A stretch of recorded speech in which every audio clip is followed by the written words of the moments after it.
Welcome to the All Things Wildfire podcast, where we delve into the latest trends and hot topics in protecting properties against wildfire. So sit back, relax, and join us as we arm you against disaster. Guys, so welcome to another episode of All Things Wildfire. Steve Slepcevic is my guest. Bro, thank you very much for coming in. I appreciate it. Bro, let's jump in, man. Your company is called Strategic Response Partners, right? That's correct. And so give us a little insight about what you do with regards to fire response. So the main object is, since 2003, we saw from the Scripps fires that not having a proper system in place is going to make it very difficult to provide wildfire defense.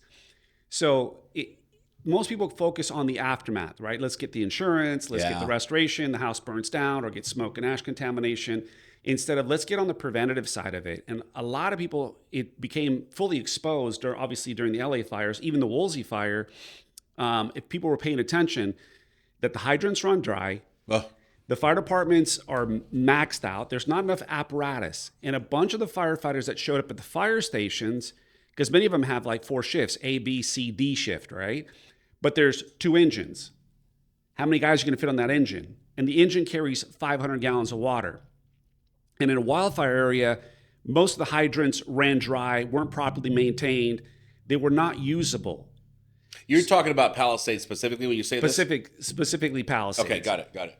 So the limitation of water is an issue anywhere, anytime, always when we have an episodic event like that, you would say. Yeah, we were on day 2, we were actually in Lahaina, like literally while the fires were still burning. Oh, shoot. So same thing happened there. Hydrants ran dry, no water. Same thing happened in parts of during the Woolsey fires. So people started to pay attention, wait a minute.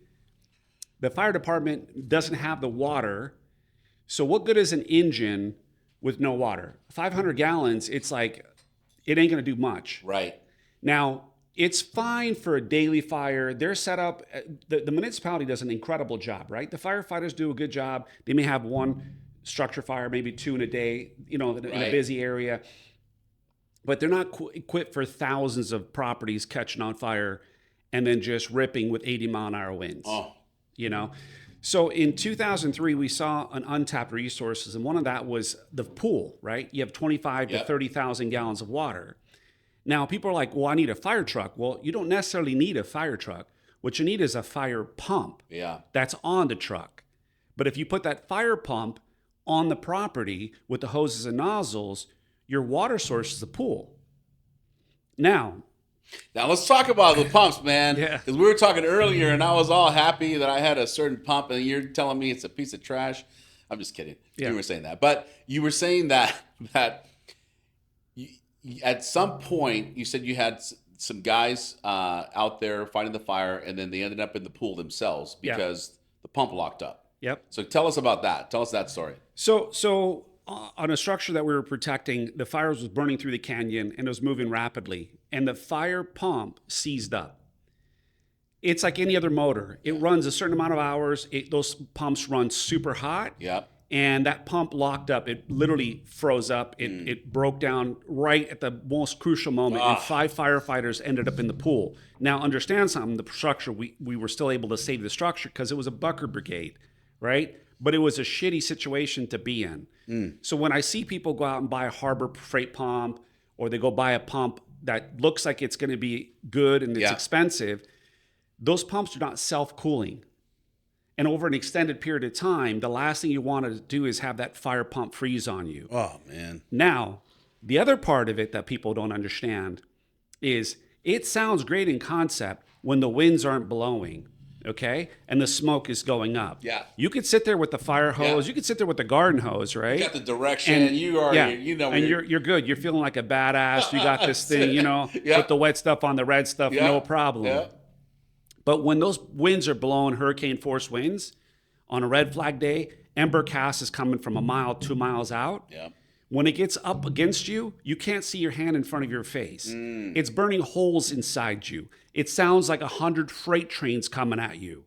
So if you haven't dealt with it before, that's where people lose their lives. That's where when people go, I got a fire pump, I'm good, I got hoses.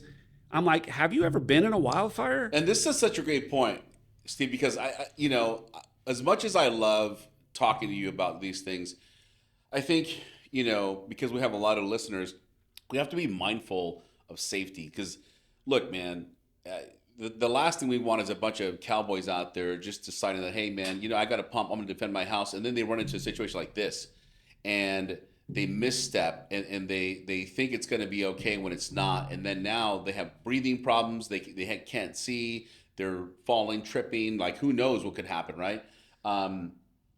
What's your suggestion? Because look, the reality is, I've seen it. After the fire, the people that have, for the most part, the chance of the home surviving increases significantly if someone's there. That's what I saw. And people are there with their small hoses, and they're trying to put out these small little spot fires. And that's what kept the home protected, is someone had the courage or the stupidity to be there. But that increases the chances of the home surviving. The problem is like that's not always the most intelligent thing to do, right? What is your thought? Yeah, so I'm just going to tell you from my perspective, right? My wife and kids all have a grab bag, a go bag in their car. Yep. Okay. I have what I need to take out of the house already set up by the front door in a bookcase. You understand? That's where I go, grab the stuff that I need that I'm going to deploy with that I cannot have burned down. Okay. The rest is just going to go. Yep. For example, my family is going to come off the X way ahead of the evacuation. If it looks like the weather pattern's blowing in that direction, yep, I'm going to be like, honey, I don't want you anywhere in the smoke-filled area. I don't want you dealing with chaotic drivers that are panicking to get out of that zone. That's going to cause a chaos. And as you saw, the streets got blocked. Yep. In Palisades, you saw the streets that got Malibu, blocked in Lahaina. Yep. This thing happened also San Leo Hills, 4 hours. You know, luckily the wind changed. The fire didn't come down that hill. Otherwise, again, it would have been like paradise where the people died trying to escape the fire when the fire was traveling at 70 miles an hour. Yeah. So the thing is, people go, okay, I got an evacuation plan. Well, that evacuation plan may not happen because you see the fire out here and you're like, oh, it's fine. It's quite a distance. But it's spotting 1 mile to 2 miles out. That thing will surround you before you know it. Other spot fires are happening that may block your exit, right? And if there's a wind pattern blowing, I would highly recommend the person not think about staying at the property. Yes, I agree. You know, people manning hoses, water, put the wet stuff on the red stuff. You're going to reduce the survivability of the home. But at what cost? Yeah. Because if that fire weather picks up its own momentum, its own stuff. If you saw the recent Sandy fire in Simi Valley, I posted a couple of shots. I was literally dropping off one of my weapons to get serviced at Terran Tactical. I'm literally driving as I see this fire plume going. And that was from somebody just using doing some brush clearance that sparked the thing, fire up. And just that wind, the speed, I ripped right up into the canyon. My mom's house is right there in Wood Ranch. So the speed of that fire ripping down that canyon into that channel was moving so rapidly that I'm like, holy shit. I don't have any clients right there. I have clients in Hidden Hills. Yeah. But right away, I was like, wow, this thing's moving really fast. If that wind pattern continued, there was a chance that thing was going to get overrun and into neighborhoods. And once it starts catching house to house, we got problems. Yeah. So, you know. Yeah. So going back to, you're in a situation that the pump freezes, your firefighters jump in the pool. They're able to save the house. What, you know, understanding that dynamic and the teams that you have, just so we're clear, the teams that you have that you deploy to protect the property, is it oftentimes that a pump is already on property because that's the way you set up, like the membership plan or whatever you have, where, hey, man, the pump's here. All you have to deploy is the manpower to defend. Is that correct? Yeah, that's correct. So the pump is a self-cooling commercial. It's patented. It's a fire pump that comes with the entire kit. The hose layout for the entire house. There's a hose layout map.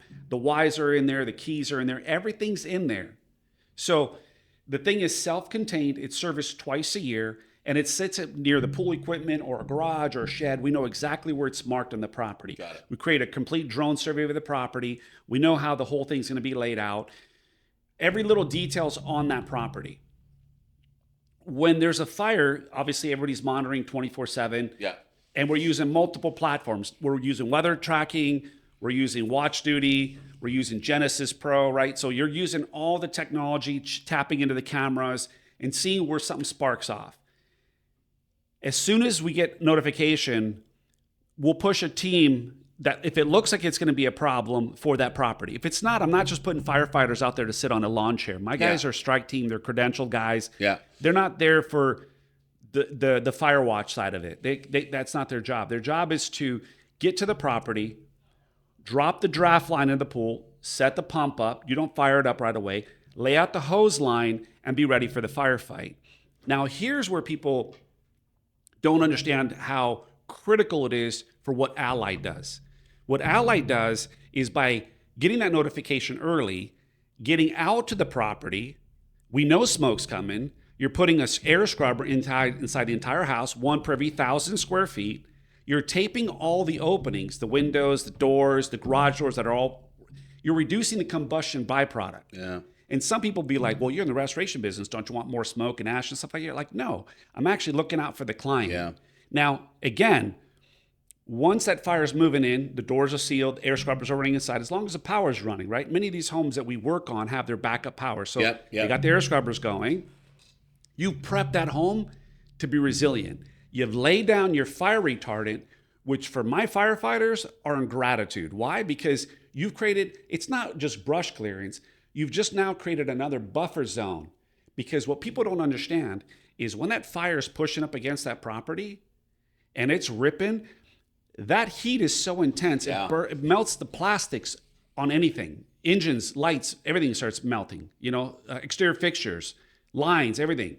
So what ends up happening is you're creating the buffer zone so it have less heat on our guys. Now, when it's right on top of us and it's burning around the property, our guys go inside. We shelter in place, 15, 20 minutes, it burns by. The main heat front is there. Yeah. Then we push out and we handle the spot fires. Once we know the threat's no longer, we clear out the hoses, we clean all the stuff down, we wash the property down. Now, when I say wash the property down, it's minimal. You guys are coming in with the pressure washers and properly detailing all the work that has to be done. You having your CIH come in there, write the environmental, and now you're after doing, the fire is gone, we go in there. You're doing the remediation on that type of stuff, right? So those are all things that people are not aware of, which then for the carrier substantially reduce the risk. They save the property. They're not writing a $50 million check, for example, for a high net worth client. Yeah. They're not disposing of all the contents. And then I have it relocate. You're able to clean the stuff in place because it's minimal. You've reduced the combustion byproduct exposure. Yeah. So there's some huge benefits for that. And some of the carriers are finally now starting to recognize it and giving credits and discounts with the home hardening. Yeah. Right? The pre-treatment. And in cases where you can't get into that zone because also they locked it down, now it's only credentialed firefighters. You having that extra additional product there, my guys having time to prep, get everything ready, will then use the product that you've provided for the client to be able to then do a pre-treatment. Why? Because it's to our interest to 100%. Add another layer. Yeah, and I think the home hardening, the vegetation management, the pre-treatment of fire retardant, all that stuff, the combination really is what makes a difference. It's not the one thing, right? It's not the ember resistant vents that are going to save the house. It's not the fire retardant that's going to save the house. It's not the vegetation management. It's everything together, man, to really minimize the risk of what's taking place there. Now, let's talk about access, man.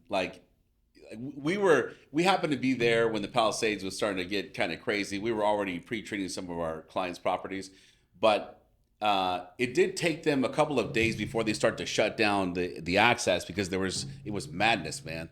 If the firefighters, the police, they were trying to figure out what's going on. But once they start to shut down the streets, how do you guys get access, or does? So all our guys are credentialed firefighters. Yeah, so they have their credentials on them. They're not kept from actually coming into that area. Got it. Many of our guys are actually active firefighters. Right. Some are retired. we know the fire captains, and we're squared away. So the fire department in that area frowns upon the standby services that don't have their stuff squared away. Yeah. So you have to be very respectful. So when we go into an area, we announce ourselves. CAL FIRE Incident Command, here's who we are, here's the properties that we're at, here's how many bodies we have on each one. And it's full disclosure, right? Yeah. So if you understand, you become part of the incident at this point, Yeah. right? They let you in, they're also responsible for you. Exactly. So they want to know that you have your shit Yeah. squared away. Yeah. And if you don't look like you have it and you're not squared away and you don't have a good reputation, you're getting kicked out. Yeah. Right? But yeah, we've never had issues with That's access. And it's we're in their backyard, right? Right. Yes, we make it very clear we don't tap any hydrants ever. Our vehicles are on the property, not on the road, so we're not blocking any type of access. Yeah. Extremely respectful. And every situation that I've ever dealt with, when the fire department's showing up, they see us on site, there's a level of gratitude, like, you guys got this dialed in. Yeah. Everybody's in the yellows. They have their gear. They have their credentials on them. Okay, good. Okay, cool. I don't have to worry about these guys. Yeah. It's the ones that somebody picks up or someone who hires again. Yeah, they're in shorts. They're just like, yeah, I'm with you, man. And man, I'm seeing, after the Palisades fire, like, Steve, look, man, we built Allied Disaster Defense probably in 2000, 2001. Is that true? No, I'm sorry, 2020, 2021. Because the demand was high from our insurance brokers were saying, hey, can you help me make this home more wildfire resistant so I can provide insurance? That's what got us in, because you're a former disaster restoration contractor, right? So you understand it was all relationships that we've got with our insurance brokers, our insurance carriers, our insurance adjusters. That's all we did was the after cleanup. And so when I started to get that request, I thought, man, I have no idea what this freaking home hardening stuff is, man. But once I figured it out, I thought, okay, we can help a lot of people. And when I say a lot of people, I mean the homeowner, but we can help our broker clients also get paid, right? Yep. Because if they can't insure that homeowner that they used to insure, then they're not getting their pay either, right? Because now the homeowners has to go to the California Fair Plan or whatever. So that's how we got into it. But I see the Palisades really as a unique circumstance where we were prepared. You know, I had 2 pumps going at the time, just maintaining some of our clients who were spraying. And then overnight, like I had 5 other pumps already here because I had other people interested. And so I was going to sell them eventually. And I'm like, boom, taking them down off the racks. Let's go to work. And we were just all over the place. But I saw the demand that was there. Right now, I'm seeing a lot of crazies out there, man. A lot of people like saying, hey, call us and we'll do this and we'll do that. Where they don't have the experience, or like someone like your firm who knows and understands the cadence of what's required when you go out there. Like you're in CAL FIRE's backyard. You're like you said, right? Or whatever county is controlling that. We have to abide by those rules, man. Otherwise, you're going to get kicked out. And that's happened to many people in the past. There was do you have any stories of people being kicked out? I forget the guy's name that was but infamous. I don't want to put him on blast. Or the company. There was a company that was misbehaving, and bam, they said, "Hey, you're gone. Get out of here. You're too much of a risk." There was another company that I actually helped and assisted in building out a private fire division. Okay. And they're a security company, and then they opened up a private fire division. Got it. But they didn't have their roster properly staffed. Okay. And so they started throwing Hail Marys at us to save clients' properties. But the problem was they didn't have the pumps in place. So there was like, hey, Steve, can you grab your pumps off the shelf? Yeah. Now, we saved a bunch of those accounts, but the problem was some of them we didn't. They called up. I'm like, you have a jacuzzi? Yeah. I'm like, no. And the fire's coming down your head. That's like, I'll suck that thing through a straw so quick. Yeah. It ain't going to do shit. And I can't put firefighters' lives in the thing. Yeah. And with the Palisades, that Malibu fire, what it did was people were proven through the fire. What do you mean by that? So what happens is, Oh, I see. look, I've worked hurricanes since Hurricane Andrew. Yeah. Okay. So I pre-deploy 3-4 days before a hurricane makes landfall. I ride the hurricane out. Oh, yeah. For the critical infrastructure, we're bringing in security, we're bringing in additional medics, we're bringing in our vendors. I bring in temp power, temp fuel, the mitigation companies, the roofing companies. They're all pre-staged, right? Yeah. But we're in there before, and then we ride it out. The difference is when the fires were happening, I knew who was who in the zoo on the street. Why? Because I didn't see their shit anywhere. Yeah. Right? So as you're going from one property to other property, a mile in one direction, as far as your eye can see, another mile in the other direction, there's no fire trucks anywhere to be seen. Yep. And there's no other private fire companies. Do you follow? Yeah. So after the aftermath, when the dust settles, the insurance companies who insure these homes go, who did you have on your property? The neighbors go, hey, who saved your house? Yeah. And so based on results, you continue to do work. People can talk all the shit they want, right? But it doesn't matter. Results don't lie. Yeah. Boom. That's it. That's it. And you know what's crazy is that it was a Saturday, and I'm picking up more fire retardant from the supplier, and I get a call from a broker, actually a carrier, and she says, "OP, hey man, I have this client, and they need someone there now. We already had another company assigned to them, but they can't get access." And I said, "Give me the address." Looked at the address and said, "I have crews 2 streets away. Like, we could totally get to this." And she's like, "Please handle it." And so it's interesting because sometimes you're in a position, like we've been blessed to be able to have the relationships to get access, with our firefighters and our teams, that they understand the process of how that works, so we can get in there and do what we have to do and just get out. So it is interesting. You're right. The results matter, man. The result, and that's what it comes down to, right? There's going to be a lot of noise, I think, for the years to come, on what people can do for wildfire resistance or resilience. Let me ask you this question though. You are a response company. Is there what advice would you give, or let me ask it this way, knowing that the response team has to get to a property, is there another option that you think is viable to say, hey, look, man, try this other thing in case we can't get in, you should have this? Always. I mean, the first line of defense is the pre-treatment. Got it. Right? Pre-treatment, home hardening. All those things buy us time. Yeah. And what I need time, right? Our response time is within 1 hour to each location. When a client signs up for private fire, I assign a specific team just to that client.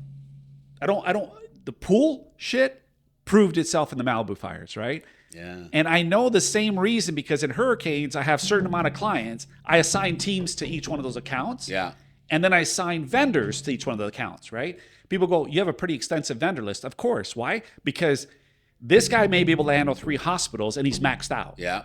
Another one handled 6 hospitals during Superstorm Sandy, but he was at capacity, and then the city had him sign an exclusive for those 6 hospitals, right? This guy's really good in multifamily. This guy's good in assisted living facilities, right? This guy's good in residential.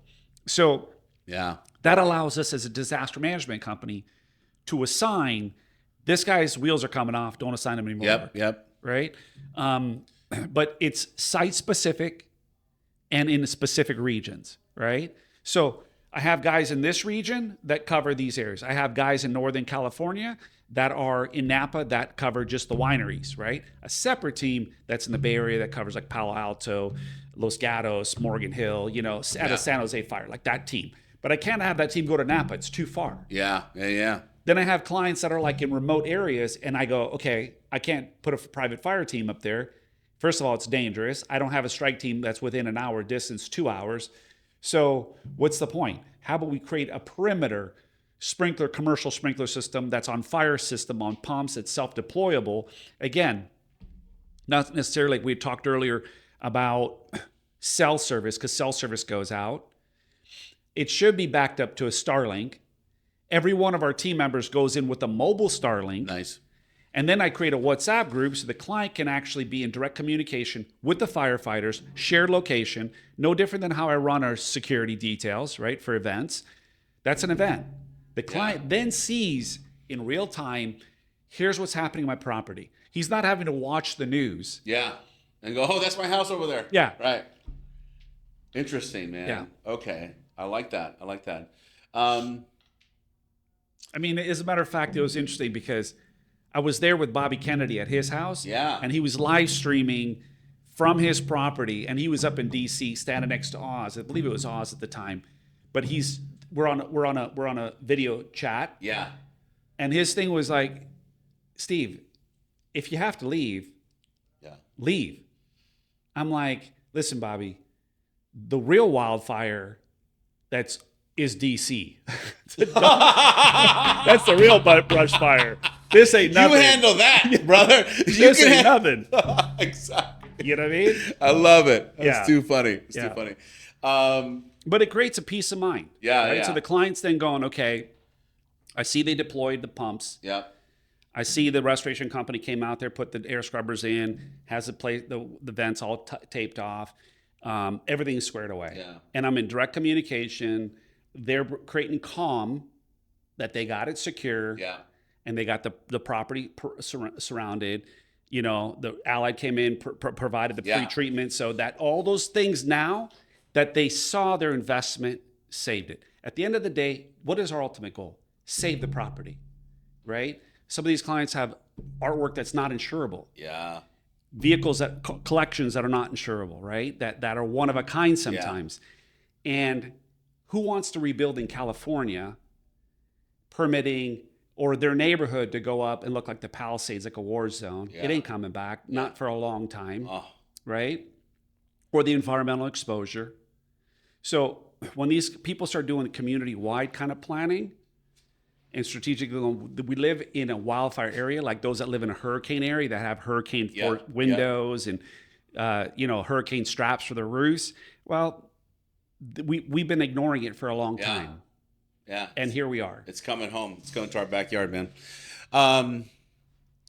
Look, I got to say, like, I know that you guys were busy during the Palisades time frame. How many days were you guys out there? Like, because the winds were going for a week straight, man. They just were not stopping, and I felt like it was going on for longer than usual. But how long were you guys out there?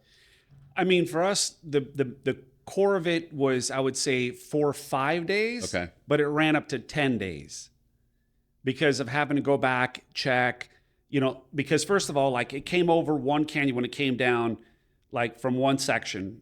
You had Altadena, Pasadena burning. You had Hollywood Hills burning.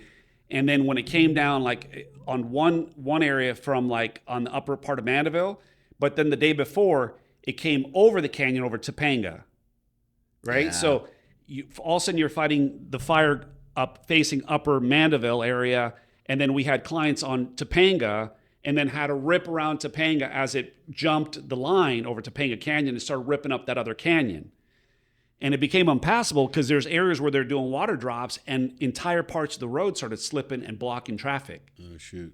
So people that were out there, that's why evacuations are so critical. People don't get it. Like, you may not be able to get out. So let's touch on that really quick. You were saying that for your family, when you see that there's a possibility that your property might be engaged at some point in the future, whether it's hours or the next day, you're saying to your family, hey, get your go bag and you guys just head out. Yep. Right. Because it's so true. Like, you don't know what the environment's going to be like, because like a lot of people will think, I'm just going to wait until I get the evacuation, demand, where like, hey, like they're not even on a warning. People are not leaving on an evacuation warning. They're just like, oh, I'm going to take it easy. I'm not sure.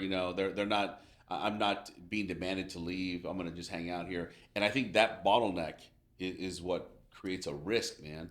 Massive. And it's, my wife and kids know. I mean, I've been in the disaster response business. I want them off so I can focus on the task at hand. The other part of it is I may not be in town. So I have the fire pumps on my that's property, my fear too, yeah. my hoses, everything else. Who's responding if I'm not there? What if I'm on a fire in an area and all of a sudden one pops off in my backyard? Yeah. Right? What if I'm in for example, in Malibu and in San Luis Hills, a fire takes off. So I have a strike team that's assigned to my house. Yeah. People are like, oh, well, it's like, I'm not going to be the mechanic whose car doesn't run. Right? You know what I mean? I'm going to make sure that my shit's squared away. Yeah. Because I have no business deploying unless I'm not. And most people don't realize they could be on vacation at the time. Yeah. And that fire pump they bought and the hose lines, who's showing up?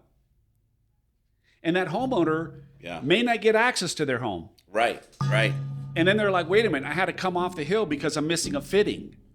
Right? I ran out of fuel. Right? You know, or I didn't maintain the pump. And they're like, they don't realize that thing requires maintenance. And are you using, regular fuel is going to start gumming up in 6 months.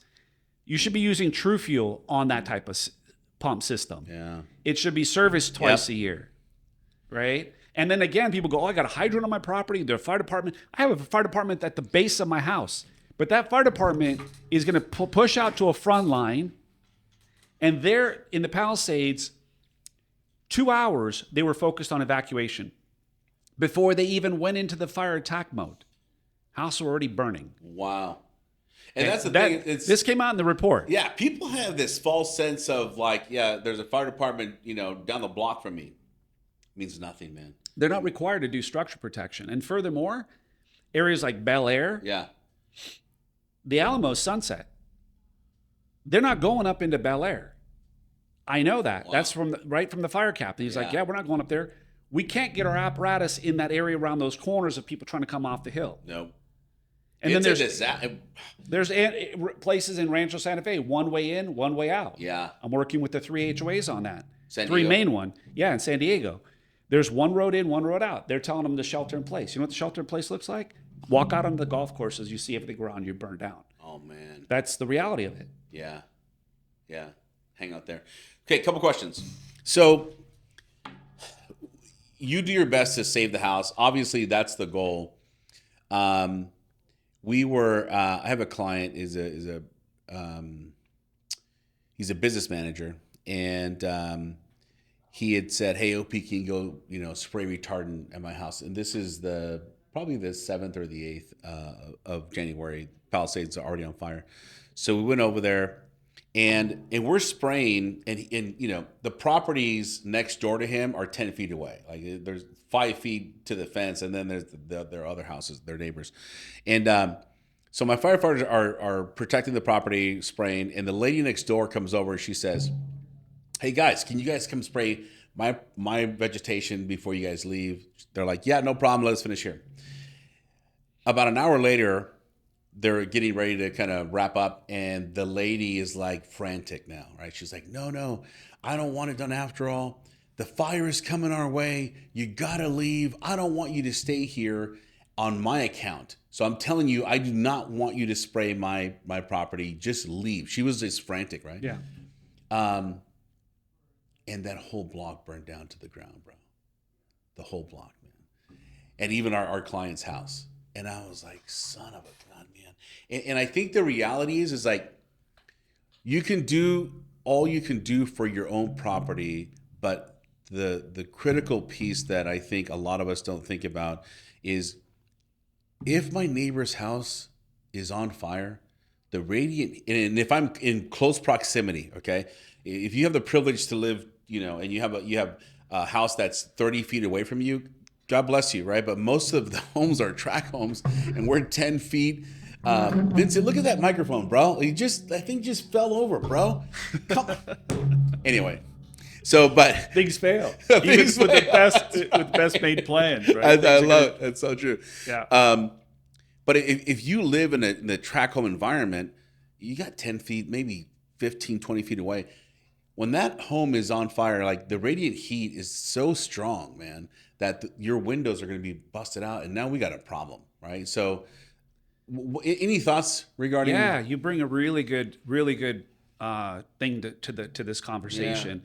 So you see how I thought about a lot of good things, but oh, that's okay. Yeah, no, you're a great interviewer. I love it. This is great. It's great content, just educational. This to be able to create a format like this. Yeah.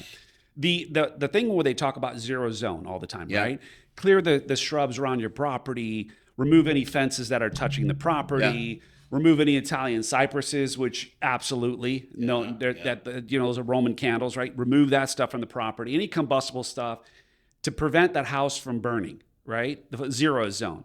Now, what people don't talk about is when the winds are blowing, there's burnt embers, palm fronds, trees, debris, all accumulating up against the house. Yeah. So it's cute. It's really cute in the videos of how you see ember casts and kind of dances like little fireflies around the property, around the zero zone. It's all AI animated. I'm like, yeah, that looks really nice and pretty. But in the real world, that shit's dumping like charred embers up against the house. So that zero zone became nothing. Now that fire is creeping into the weep street and catching that house on fire. Man. We had houses where the doors blew open, right? Because the winds were so strong. Palm fronds and tree branches that took a window out that then started to catch the house on fire, but the fire sprinklers went off inside the house and was able to contain it, but flooded it. There was a big mold remediation, smoked out because the windows, but it survived. Wow. Because the head that was near it was able to put that fire out to keep the fire from going. Yeah. Right? So, again, at the end of the day, like you said, that whole block burned down is the most, it's like this. We harden the structure. People go, why do you have to harden the structure if you have private fire on it? I'm like, because I don't want to be fighting an attic fire if I didn't get out there to cover the vents in time, right? True, man. I don't want to be dealing with, the amount of heat that's going to cook anybody that's standing in front of it with my firefighters. I don't need to risk lives while I'm trying to save the home. Yeah. Right? So why don't we do an actual 360 plan? If you're going to do it, then do it. But I'm also cognizant that not everybody has the financial means. And so I'm going, okay, well, at the very least, trim your bushes away from your structure. Yeah. Okay, once you're past that, it's a slow process. Take on the next challenge. Remove that wood fence that attaches to the wall and put a wrought iron fence or a galvanized fence or something that's not combustible. Yeah. Remove these ignition points around your property, right? Use the pre-treatment, get that stuff down, and start defending your home. And the ultimate at the end of the day, have a strike team that comes out. If your asset is really important because your deductible is X amount, and you don't want your house to burn down, then hire a strike team of private firefighters and do the full 360. Yeah. And that is the best line of defense. Is it 100 proof? There's no such thing as 100 proof. You could have a team out there, a whole road gets wiped out. Yes, in some cases, we've had to hike up into a canyon because the pumps and the hose is already there. I don't have to get an engine up there or a Type 6 or whatever else. Right. Which the pump's there. That's, I guess, again, this is just based on past experience. Yeah. And for me, I'm the guy that doesn't sleep at night. I run after action reports in my mind all the time. Like, how can I do it better? How can I response time? How can I collapse this? How can we become more? What vendor partners do we want to work with? Who's showing up and who's not, right? And that's where our alignments come. It's like we find each other in the chaos because you're like, oh, these guys are here at the front line with me. Yep. And that's what it was in the Palisades fire. Yep. You guys are out there at the front line with us, getting after it. Yeah. And ultimately doing everything we can to protect that client's property, save the client's property.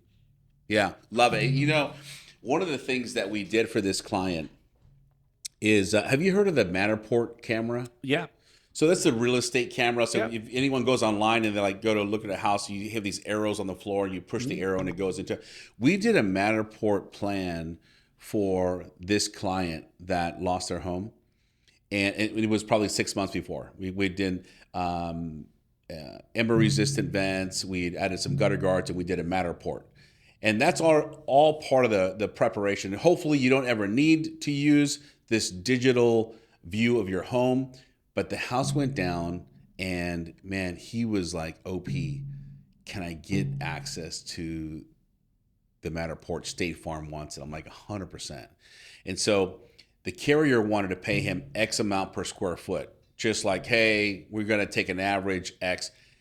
When you look at the Matterport, you see all the high-end finishes, brother. Like you're not getting, the beauty is you're able to write an Xactimate estimate based on that digital scan. And so he was able to get what he needed from the carrier. And so for homeowners, one of the messages would be great for you to get your own digital design that way in images, but at the very least, videos of your property. Because then you can have an estimate written based on what you lost if you happen to lose a part of the home or the entire home, so you can get the benefit of really what you need. Contents. Some of these people, man, you've been in this game long enough. Yeah. People lose their contents, and I have people saying, "Hey, OP, I have a notepad next to my bed every night. Since the fire happened, my house is gone, and all I keep doing is writing stuff down." And I'm like, "Oh man." Think about the brain space on that. You have to try to remember what was in your closet so you can get paid by the carrier, or it's tough, man. Yeah, and I think you make a very good point. Having them run through their house with their camera phone. Everybody has an iPhone or a Samsung or whatever, right? Videotape the entire thing. It's backed up in the cloud. Yeah. Do it once a year. Open every drawer. Yes. So you may have to scan that if that ever happened, right? But again, you don't have a whole lot of time when you're evacuating to do that type of thing. People go, "Oh, when I get evacuated." Man, you got minutes. And if your stuff's not by the front door, your passports, your photo albums, the things that you want to go with you, you're going to find out how short a time that is, because if you haven't actually been in an evacuation zone. Yeah. The Matterport, brilliant. Easy, but it's scanned professionally because you already know how to document the whole place, 3D scan it. Yeah. Even when it comes back on the back end, you're able to export it into Sketch. And boom, you're off to the races. Saves everybody time and money on the back end.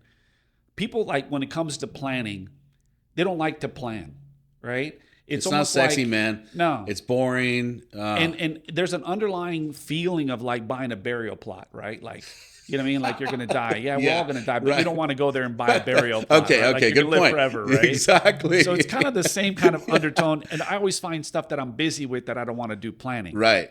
But sat phones, every one of my family members carries a sat phones. My wife, my kids, everyone carries an Iridium sat phone. And I carry a Starlink Mini everywhere I go. I won't leave home without it. Because every disaster zone we've ever gone into, communication goes down. Yeah. Communication controls chaos. Really critical. Yeah. Right? And again, I feel that a lot of these things that you bring is part of the whole plan of a wildfire resilience, a 360 plan. Yeah. But with these plans, 6 months ago, it wasn't there. Now, Chubb is giving credits, right? Yeah. Now they're starting to apply credits for those that are doing home hardening. Yeah. There's a program we're working on right now where they're offering them a discount with private fire sign to it. Wow, nice. Because they have the same interest. They don't want to stroke a check. Of course, man. For that total loss. Yeah. Right? The client doesn't want to deal with whether they have insurance or not. Like, I've had clients go, "I don't care if I get insurance credit or not. I don't want my house burning down. Yeah. I have a fair plan policy that covers me for $3 million. I have a $15 million house." Right? I'm not going to count on the fair plan. And that's the thing that people don't realize. And then sometimes, unfortunately, some of our clients found out too late that the fair plan is just the most unfair thing they could sign up for. So talk about the fair plan, just so people know really what's in these policies. It went up 29% this last week, bro. Like they made a statement saying it's already stupid expensive. It's already stupid expensive. And they're like, "Hey, guess what? We're going up 29%. I'm like, "Are you kidding me? Like, it's going to get more expensive for a minimal amount of coverage." So what we were finding at the Palisades, you being a former restorer, is they were not paying for cleaning, right? So the cleaning and deodorization of the property, they were not paying for. And so there had to be fire damage to your property. You had to have flame fronts on your property, something damaged, in order for them to engage to say, "Yep, we're going to get involved." But smoke, deodorization, like, nope. While all the other neighbors, right, we have equipment set up, we're cleaning forever, deodorizing, dry cleaning their clothes, all that stuff, the bedding. You can just imagine, like, this is really a toxic situation when you're inside the home. But the fair plan is just treating people unfairly. They didn't have enough manpower to even answer their phones, man, like for weeks. Yeah. And so there was a lot of frustration going on. But in addition of it being expensive, there was a lack of coverage, and the homeowners don't realize that until they actually get engaged. And I try to warn my friends too, man. Some of my friends are like, "Oh yeah, we have the fair plan." I'm like, "What? You don't understand. You don't have nothing. Well, you have nothing, man."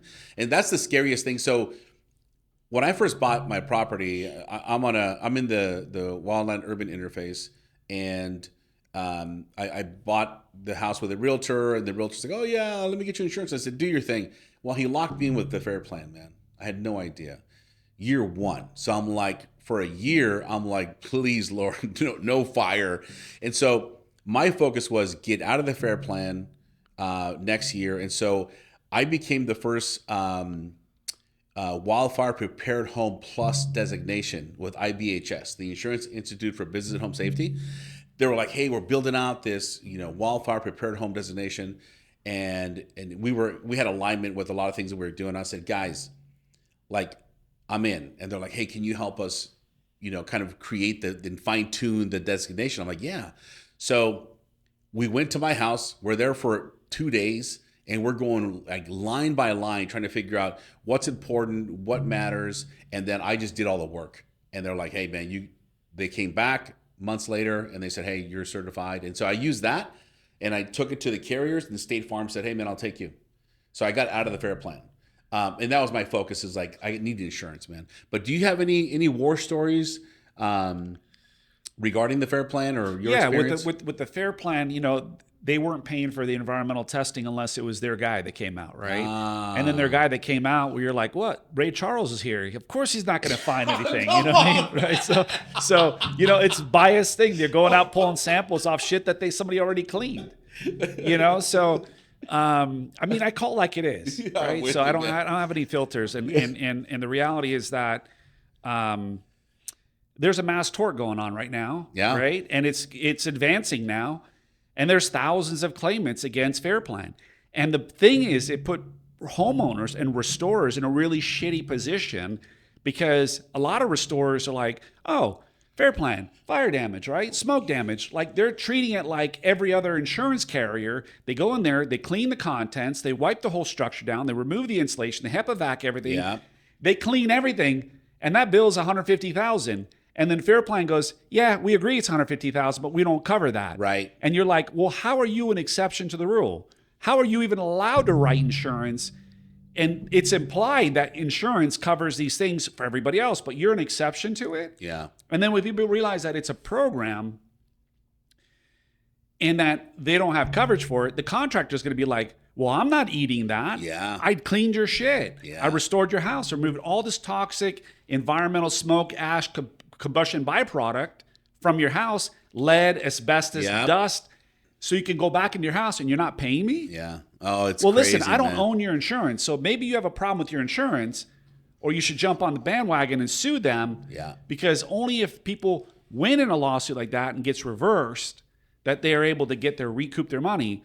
But fair plan, like in a program, signed a ton of properties. Yeah. Understaffed, undercapitalized. And what's interesting, what a lot of people don't know, is the pool is made up of a bunch of the CEOs of different insurance companies on their fair plan. Yeah. And to me, that's criminal.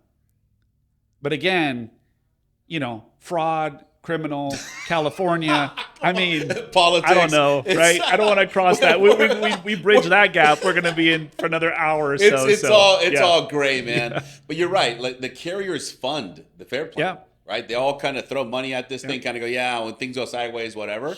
But yeah, I think the people that suffer are the ones that didn't have the knowledge, weren't educated, and not to any necessarily fault of their own, but they weren't told enough. The message wasn't loud enough. Like, "Hey, we need to avoid this." If I'm the broker, I'm like, at all costs, we need to avoid this.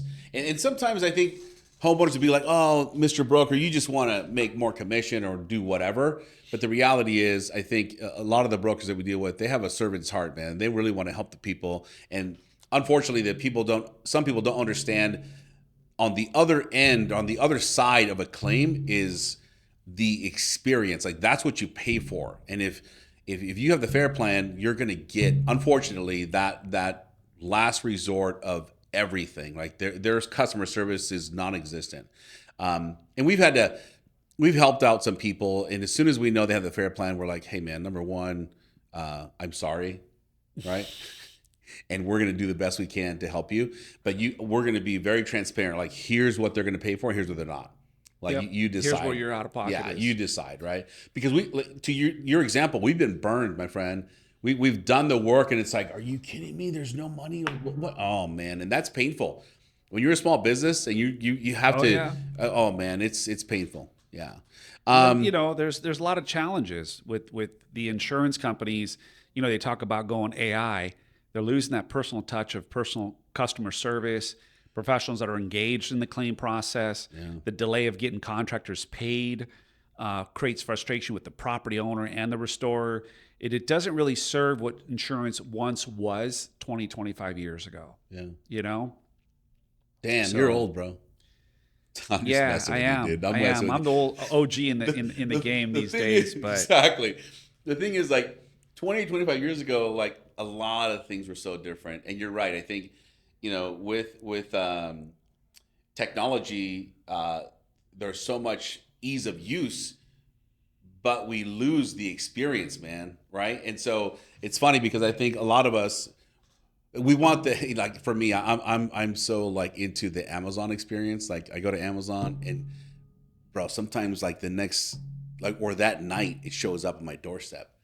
Like, dude, like that's I know. Instant, man. Right. And so we get conditioned to that. So when we shop for insurance, sometimes it's like, let me just click that. Cool. I got it. No big deal. But man, you suffer unless you have an expert like guiding you through it, right? Like that is not a transaction that you should just click. No. You really should know. No, knowing coverage, getting a coverage attorney, a coverage specialist to look at it, that's not your broker. Like an insurance company, the broker agent's just going to sell the policy. A lot of people just do a DocuSign, they agree to it. They haven't actually seen the policy forms. They don't really understand how to read it. It's actually one of the worst reads in the world, But at the end of the day, the challenge in these areas is the private clients we work for expect a certain level of service. Yes. Right? They have their estate manager, their risk manager, their attorneys crawl up our ass, right? That private security that's on it, and we do private security under Sabre Defense Team, Bravo Research Group. We have a lot of house security that we do for private clients. We travel with them around the world, right? Wherever they're going. Yeah. When there's a wildfire, we still stay on site on the security side of it. The private fire shows up and does the private fire side of it. But exposure in those areas, you have these South American, sorry to put it like it is, but mostly Chilean, South American gangs ripping through those neighborhoods, looting houses everywhere, and running across our firefighters, but our security's in place, right? Because these clients' homes are open. Yes. So you can't hire, and here's where some people ran into trouble. I know every one of our guys, right? I know their families. I know their wives. We do barbecues together. We go to church together. Some guys are in different worship groups. We all know each other. Yeah. Right? We're at the range training together. When I'm going to that client's house, the CEO of this Fortune 500, Fortune 1000 company, these celebrities that are A-listers, okay, they have exposed and opened their homes. Yeah.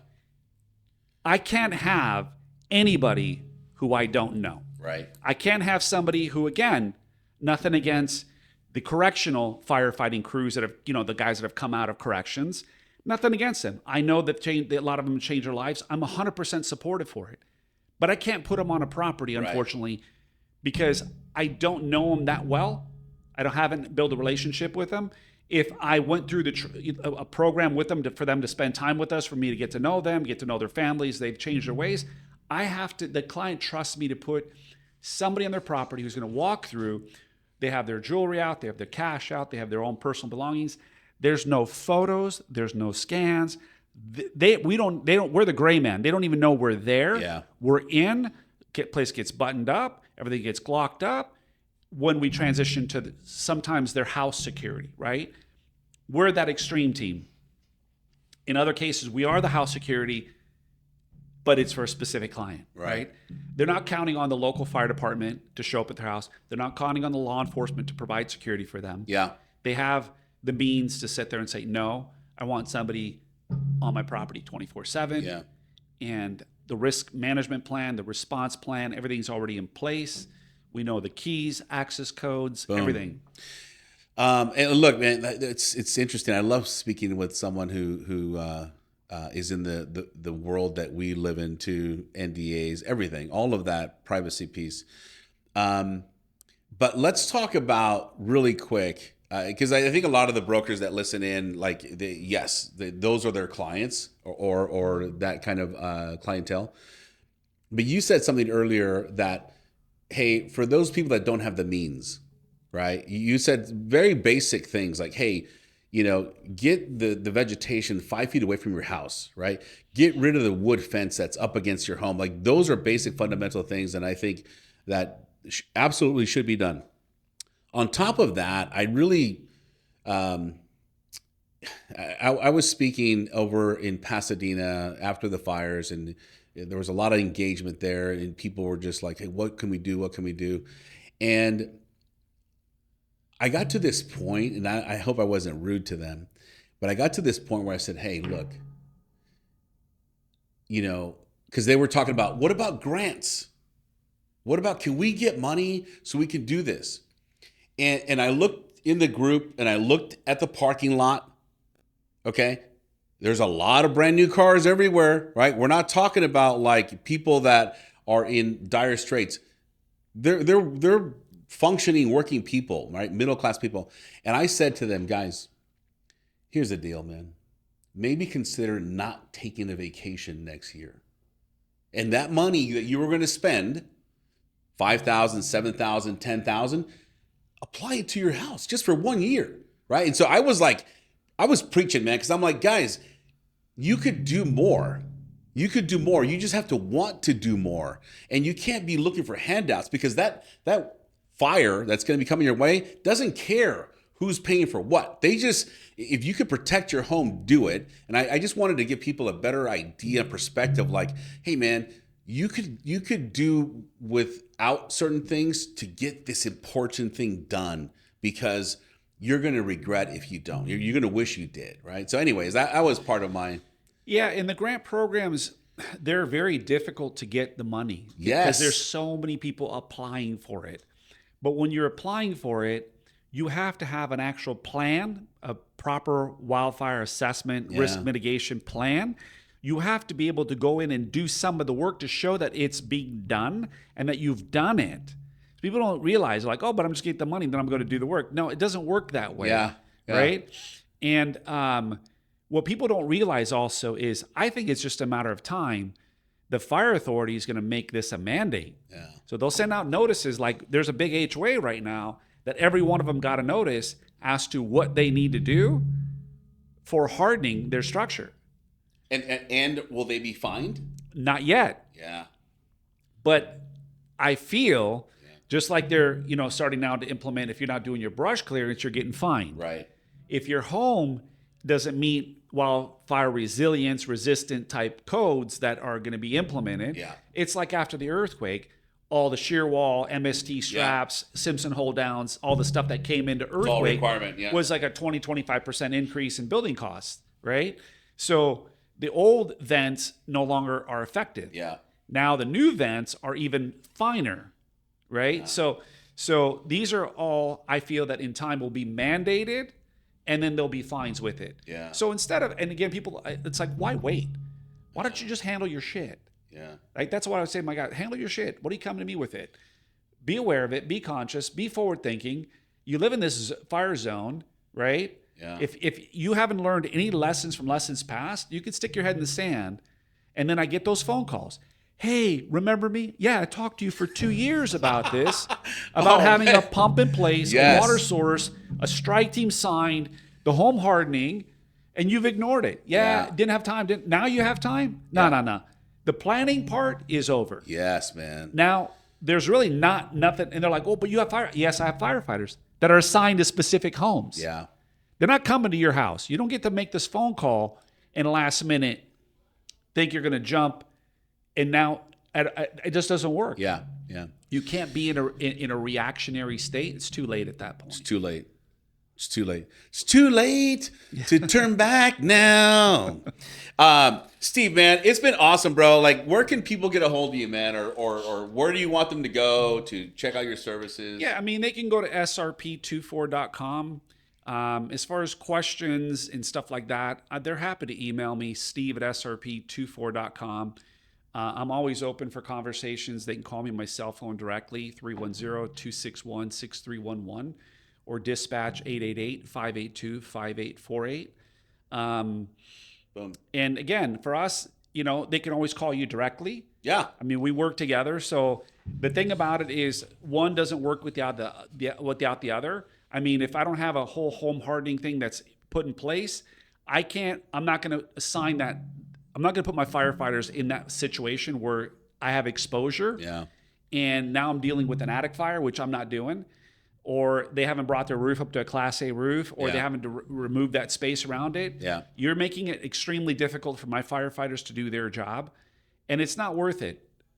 We have a certain amount of firefighters, a certain amount of clientele that we could fill and actually service, but anybody who's not willing to do it correctly, it's just not our client. Boom. What a great way to end that, man. Not everyone who wants a service is qualified to be the client, because if they're not willing to do their part, then they're basically putting you and your guys at risk, right? And so that's a lose-lose situation. Brother, well, thank you so much, man, for coming on. Thank you for You're a having me. badass, dude. Thank you very much. You. It was so cool, man. Yeah, thank you. That's all for this episode of All Things Wildfire. If you like this episode, be sure to subscribe to our show and follow us on social media to stay up to date on all things wildfire. And as always, thanks for listening.